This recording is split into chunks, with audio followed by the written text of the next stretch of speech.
अस्सलाम वालेकुम everyone, I am from bright force academy Sagar. First of all मैं आपको ये बताने वाला था कि पाकिस्तान आर्मी के अंदर 36 टेक्निकल कैडेट कोर्स अनाउंस हो गया है, ठीक है, जिसकी रजिस्ट्रेशन डेट सब कुछ वगैरह ए टू जेड तक मैं आपको इन्फॉर्म करूंगा। आज डिटेल में जाते हैं। अब सबसे पहले कोर्स के ऊपर आ जाएं। हमारी जो इसके लिए एज रिक्वायरमेंट है वो 17 से 22 साल तक है। 3 मंथ जो है अपर एंड लोअर रिलैक्सेशन है, यानी कि अगर आपकी 3 मंथ 22 से ऊपर होगी तो तब भी आपको रिलैक्सेशन है, अगर कम है तो तब भी आपको रिलैक्सेशन है।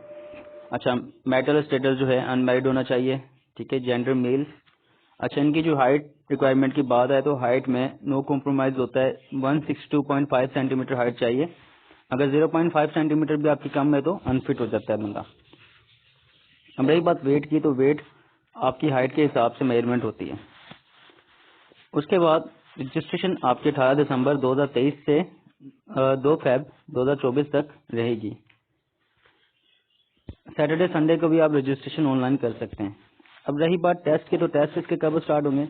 20 मार्च 2024 से लेके 26 अप्रैल 2024 तक टेस्ट स्टार्ट रहेंगे, एक्सेप्ट सैटरडे और संडे। सैटरडे और संडे को सेंटर्स जो हैं क्लोज होते हैं।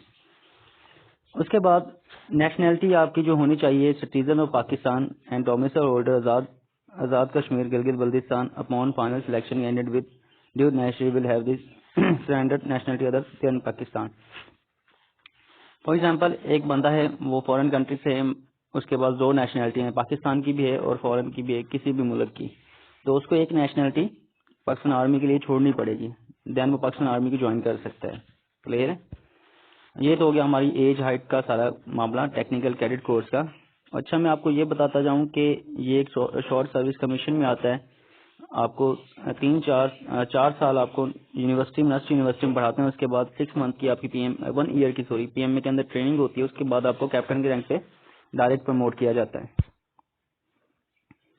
अच्छा, एलिजिबिलिटी क्राइटेरिया देखें, इंटरमीडिएट होनी चाहिए आपकी और इक्विवेलेंट, जो एफए वाले, आईसीएस वाले, ठीक है, ये सारे इसके अब लिए एलिजिबल हैं।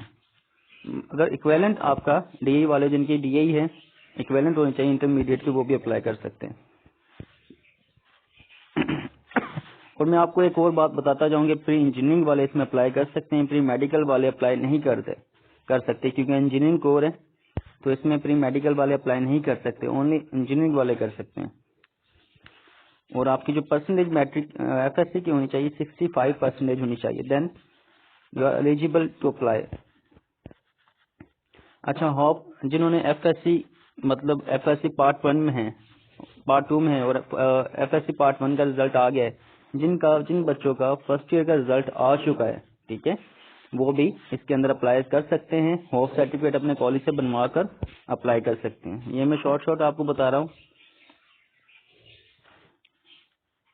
अच्छा, इसके अंदर जो सिलेबस आएगा वो क्या आएगा, बात करते हैं एकेडमिक लेवल की, तो सेम एकेडमिक जो पीएमए वाला होता है इस तरह का तो नहीं आता, इसका काफी चेंज आता है, क्योंकि टेक्निकल कैडेट कोर्स से शॉर्ट सर्विस कमीशन है।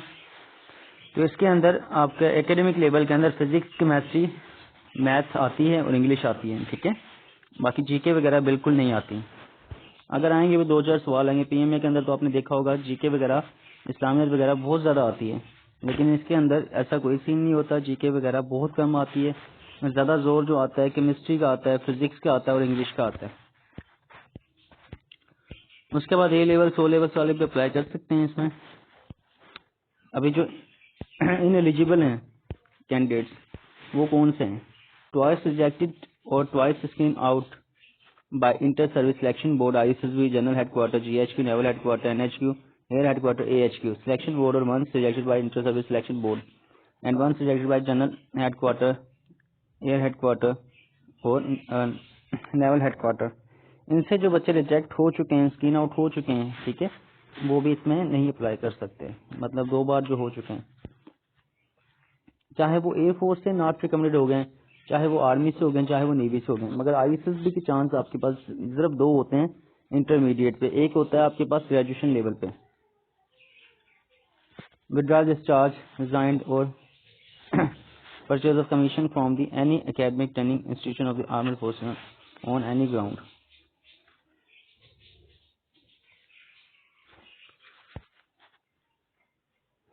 जिन बच्चों ने ये सारी की सारी डिटेल जो है ना वो टेक्निकल कैडेट कोर्स की हैं कि कौन से बच्चे इसमें अप्लाई नहीं कर सकते हैं।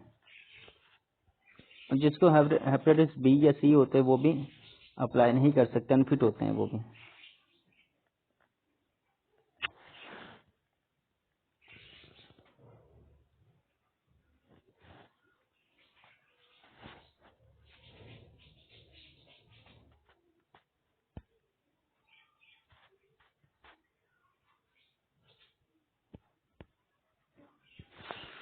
अगर आप लोगों ने आईएसएस भी दी है, ठीक है, अगर आप लोग मतलब एक बार आईएसएस भी दे चुके हो उसके 120 दिन के बाद, मतलब 3 महीने के बाद, 2 महीने के बाद सॉरी, आप आईएसएस भी दोबारा दे सकते हैं। क्लियर है? चाहे आपने जैसे फॉर एग्जांपल आपने नेवी की आईएसएस दे दी, अब दोबारा आर्मी की आने वाली है, तो आप वो आईएसएस दिए हुए 120 दिन गुजर जाने चाहिए, उसके बाद आप आईएसएस भी दे सकते हैं। क्लियर है? अब आ जाए रजिस्ट्रेशन के पोर्शन पे। रजिस्ट्रेशन आपकी कैसे होगी? आपने ज्वाइन पाक आर्मी की वेबसाइट पे जाना है, वहां पर जाके अपने रजिस्ट्रेशन अपना फॉर्म फिल करना है। जो बेसिक रिक्वायरमेंट्स हैं, बेसिक टू एडवांस सारी रिक्वायरमेंट्स आपने देनी है। टेस्ट आपके एमसीक्यू बेस होगा, रिटर्न नहीं होगा। ठीक है, टेस्ट पास करने के बाद आपकी पहले फिजिकल होगा, फिर आप इसका इंटरव्यू नहीं होता, फिजिकल टेस्ट होता है। उसमें 1.6 किलोमीटर आपको रनिंग करनी पड़ती है, पुशअप लगाने पड़ते हैं। ठीक है, और सिटअप 20 होते हैं, चिनअप आपके 3 होते हैं, ब्रिज क्रॉस करना पड़ता है 7.4 फीट का। उसके बाद आपका फिजिकल टेस्ट पास होता है, देन आपको आईसीएस फॉर्म मिलता है। फर्दर प्रोसेस क्या होता है? जो शॉर्टलिस्ट कैंडिडेट होते हैं उनको कॉल की जाती है आईएसएसबी के लिए। आईएसएसबी सेंटर आपके 4 होते हैं पूरे पाकिस्तान में। आपका पहला मलीर है, दूसरा आपका कोहाट है, कोयटा है और गुजरावाला है। 4 सेंटर है आपके। उसके बाद जो आपकी कोरें लगती हैं, ठीक है, मिलिट्री ट्रेनिंग में, military training of engineering Risalpur, civil engineering वहाँ करवाई जाती है, electrical engineering, software engineering, information security, college of electrical mechanical engineering Rawalpindi के अंदर ये सारी ब्रांचें हैं। ये डिपेंड करता है आर्मी के ऊपर कि आपको कहाँ पर भेजती है। उसके बाद आपकी जो डिग्री होती है 4 ईयर डिग्री प्रोग्राम होता है। ठीक है, after obtaining the bachelor engineering degree cadet will undergo 1 year military training at PMA military academy Kakul. 4 साल डिग्री के बाद आपको 1 साल की यानी कि ट्रेनिंग दी जाएगी, बेसिक मिलिट्री ट्रेनिंग जिसको बीएमटी कहते हैं, वो पीएमए के अंदर दी जाएगी, पाकिस्तान मिलिट्री अकेडमी काकोल के अंदर। उसके बाद आपको कैप्टन के रैंक पे प्रमोट किया जाएगा। अब डॉक्यूमेंट्स कौन कौन से रिक्वायरमेंट्स होते हैं? ठीक है, जब आपका एएस एंड आरसी में आपने टेस्ट देने जाना है, आपको first of all can will post following documents with army selection centre requirement centre. Original certificate detailed marksheet, आपके पास ओरिजिनल मार्कशीट होनी चाहिए एफएससी इक्विवेलेंट की। ठीक है, certificate in case of A level, O level, A level, submission equivalence certificate issue by the IBPC in mandatory. आपके पास equivalence certificate होना चाहिए ओ लेवल या ए लेवल का। ठीक है, अगर आप होप सर्टिफिकेट अप्लाई करें तो आपके पास होप सर्टिफिकेट होना चाहिए। फर्स्ट ईयर का आपका रिजल्ट आ गया हो, attested photo copies of domicile family registration certificate, Aadhaar verification certificate. अब तो आपका जो अटेस्टेड होने चाहिए, आपकी जितने डॉक्यूमेंट्स सारे अटेस्टेड होने चाहिए, मगर इतना जरूरी नहीं है, ये जस्ट रिक्वायरमेंट होती है। At the time of test आपकी लाजमी नहीं कि अटेस्टेड हो, बिना अटेस्टेड के भी आप जा सकते हैं। उसके बाद कंप्यूटराइज नेशनलिटी आइडेंटिटी कार्ड। ठीक है, आपके 18 साल से अबव जो होता है वो तो बनता ही बनता है, एक स्मार्ट कार्ड बन जाता है जो 18 साल से बिलो होते हैं, तो स्मार्ट कार्ड बनवा लें, उसके ऊपर आपका टेस्ट हो जाएगा, वरना बे फॉर्म के ऊपर भी हो जाएगा। 1-2 सेट अपने अटेस्टेड करवा के अपने पास भी लाजमी रखने, फोटोकॉपी करवा के डॉक्यूमेंट्स की। अच्छा, ये सारे डॉक्यूमेंट्स हैं। आपकी मैट्रिक की मार्कशीट ओरिजिनल चाहिए, डोमिसाइल पीआरसी चाहिए, उसके बगैर आपका एनआईसी अगर नहीं है तो बे फॉर्म चाहिए ओरिजिनल। ठीक है, अटेस्टेड ना भी करवाएं तो खैर कोई मसला नहीं है। अब आ जाए एडिशनल इन्फॉर्मेशन बॉन्ड की। ठीक है, candidate are required to sign surety bond in the duplicate to service the arm for minimum 13 year on stamp paper both 100 relay side by the magistrate notary public oath commissioner. आपको Pakistan army के साथ एक bond sign करना पड़ेगा।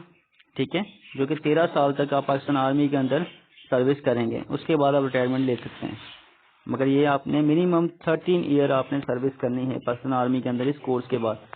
5 साल तो आपकी training के गुजर गए, उसके बाद आपने 13 साल और भी सर्विस करनी है पाकिस्तान आर्मी के अंदर। उससे पहले आप नहीं छोड़ सकते पाकिस्तान आर्मी को, ना तो रिजाइन कर सकते हैं ना तो भाग सकते हैं, क्योंकि आपने बॉन्ड साइन करना है, क्योंकि सारा खर्चा आपके ऊपर पाकिस्तान आर्मी करेगी। तो इस वजह से आपने पाकिस्तान आर्मी को ना तो रिजाइन कर सकते हैं ना तो छोड़ सकते हैं। क्लियर आउट है। अब चलते हैं इसके रजिस्ट्रेशन के प्रोसेस की तरफ। रजिस्ट्रेशन किस तरह से करनी है इसकी। सबसे नीचे आ जाएं, यहाँ पर लिखा टेक्निकल कैडेट कोर्स, यहाँ पर अप्लाई नाउ पे क्लिक कर दें। अप्लाई नाउ पे जैसे क्लिक करेंगे कुछ इस तरह का इंटरफेस आपके सामने आ जाएगा। ठीक है, technical cadet course already select है, इसको आप सिलेक्ट नहीं कर सकते। अभी आपने जो कौन सा आपने टेस्ट देना है, 36 सीसीसी फिजिक्स मैथ केमिस्ट्री या 36 कंप्यूटर साइंस। आपने कंप्यूटर साइंस में अगर वो की है FSC, ठीक ऐसे किया हुआ है तो आप इसमें अप्लाई करें। FSC की है तो आपने इसमें अप्लाई करना है। मैंने FSC की है तो मैं इसमें अप्लाई करूंगा। आपने सिलेक्शन सेंटर कोई भी सिलेक्ट कर लेना है, कोई भी इधर आपको नजदीक पड़ता है वो सिलेक्ट कर लें। और सिलेक्शन सेंटर एक बार सिलेक्ट हो गया ये चेंज नहीं हो सकता। अपना फुल नाम दें, डेट ऑफ बर्थ दें, प्लेस ऑफ बर्थ दें, NIC दें, मदर टंग दें, जेंडर दें, मैरिटल स्टेटस दें, रिलीजियस दें, कास्ट दें, अपनी सब कास्ट बताएं, कॉन्टैक्ट नंबर, ईमेल वगैरह ये सारा कुछ। अपनी पिक्चर अपलोड हो सकती है तो कर दें, अदरवाइज कोई मसला नहीं है, वैसे भी अटैच हो जाती है। एड्रेस दे दें, ठीक है, प्रोविंस अपना बता दें, डिस्ट्रिक्ट बता दें, तहसील, डोमिसाइल, अर्बन है या रूरल है, पोस्टल कोड आपका होना चाहिए, पोस्टल करंट एड्रेस होना चाहिए। ये करंट एड्रेस आपका इसलिए मेंशन किया जाता है जब आपको ICSB फॉर्म वगैरह भेजते हैं तो इसके थ्रू भेज देते हैं। उसके बाद एजुकेशन के ऊपर आ जाएं। एजुकेशन के अंदर आपने अपनी क्वालिफिकेशन बतानी कि आपकी क्वालिफिकेशन मैट्रिक से स्टार्ट करें, पहले मैट्रिक दे दें उसके बाद बाकी दे दें। फिर आपने किसमें की हुई है मैट्रिक, ठीक है, ICS की है, साइंस की है, जिसमें की आप बता दें। इधर स्कूल का नाम बता दें, पासिंग ईयर बता दें, रोल नंबर बताएं, रिजल्ट कब आपका स्टेटस आया है, ठीक है, वो बता दें, पास है या वेटिंग में है। इंस्टीट्यूट आपका कौन सा था, सर्टिफिकेट नंबर बता दें, क्योंकि आपकी मैट्रिक की जो मार्कशीट होगी उसके ऊपर सर्टिफिकेट नंबर लिखा होता है। रजिस्ट्रेशन नंबर देके ओके कर दें, ठीक है। उसके बाद आपने अपनी सेम इसी के ऊपर क्लिक करके ना वो सेव करके इसी के ऊपर क्लिक करके आपने अपनी FSC की भी यानी कि डिटेल यहाँ शेयर करनी है। और स्पोर्ट्स वगैरह आप कौन से खेलते हैं यहाँ पर ऐड करते हैं, नेशनलिटी डिटेल यहाँ पर ऐड कर दें, पासपोर्ट अगर बना है तो डिटेल ऐड कर दें, मतलब ये छोड़ दें। पासपोर्ट वगैरह अगर नहीं बना तो ये सब कुछ छोड़ दें। कोचिंग अकेडमी, आपने किस अकेडमी से कोचिंग की है, कोचिंग किस अकेडमी से की है, किस अकेडमी से कोचिंग की है, सारा कुछ आपने यहाँ पर ऐड करना है, ठीक है। उसके बाद अगर आपने कोई एकेडमी ज्वाइन की है तो यहाँ पर ऐड कर दें, अगर नहीं एकेडमी ज्वाइन की तो यहाँ पर नो कर दें। क्लियर है, वरना आइडेंटिफाई तो वो कर ही लेते हैं किस बच्चे ने एकेडमी से ट्रेनिंग की है किसने नहीं की। अब ये एकेडमी, उस एकेडमी की बात करें जैसे कोई आर्म फोर्सेस की प्रिपरेशन करवाते हैं, ठीक है, कि आपने वो एकेडमी ज्वाइन की है तो आपने कह देना है नो, ठीक है, कि मैंने कोई एकेडमी ज्वाइन नहीं की। अगर की है तो यहाँ पर यस लिखेंगे तो आपके लिए हार्मफुल होगा। मैक्सिमम बच्चे जो हैं जिन्होंने कोई एकेडमी ज्वाइन भी की है तो वो यहाँ पर नो लिख दें। क्लियर है, आज के लिए इतना काफी है। अगर कोई बच्चा इसकी तैयारी करना चाहता है तो इसकी ऑनलाइन और फिजिकल क्लासेस भी स्टार्ट है बैट फोर्स एकेडमी सांगड़ के अंदर। आपको इंतहाई कम फीस में कंप्लीट कोर्स की प्रिपरेशन करवाई जाएगी। और कोई बच्चा ऑनलाइन तैयारी करना चाहता है तो हमारे पास ऑनलाइन तैयारी भी अवेलेबल है, जो कि जूम ऐप के थ्रू, व्हाट्सएप के थ्रू आपको A to Z नोट्स वगैरह प्रोवाइड किए जाते हैं। अल्हम्दुलिल्लाह हमारे काफ़ी ज़्यादा बच्चे पाकिस्तान आर्मी के अंदर सेलेक्ट हो चुके हैं और इनिशियल भी पास कर चुके हैं। काफ़ी ज़्यादा बच्चे पाकिस्तान नेवी के अंदर, एयरफोर्स के अंदर भी सिलेक्ट हो गए हैं। अस्सलाम वालेकुम, अल्लाह हाफिज़।